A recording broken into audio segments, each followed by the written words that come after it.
So ayan, nagtutulungan na sila sa paghahakot ng uling. Sina Marvin, Robert at Idsel at yung steppapa namin which is biological father ni Idsel.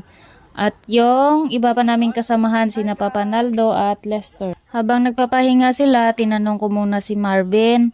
Sabi ko, hindi ba kayo nahihiya na malaman nila sa eskwelahan na nag-uuling lang kayo? Ang sabi niya, hindi naman daw sila nahihiya kasi alam naman nila sa eskwelahan na nag-uuling lang kami. Minsan kasi galing pa sila ng eskwelahan, didiretso ang mga yan sa inuulingan namin para bantayan ang napaapuyan na uling at pagkaumaga ay papasok na naman ulit sa eskwelahan. Dito naman ay tinanong ko din si Manong Edgar or steppapa namin kung ano ang masasabi niya sa mga taong tudupuri at proud din sa kanya bilang mabuting stepfather para sa amin at mabuting pangalawang asawa ni mama at pati na rin sa mga half-brother and sisters namin. Tamat mo ko ito.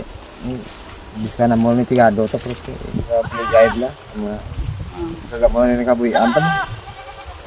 Di na lang pasi sulit lang makapangantay tawas mo to ito. Sigawa lang tayo. Kamoy na kabuyan ta rin sang may pa mo na tumingin na kabuyan yan. Sigawa lang tayo.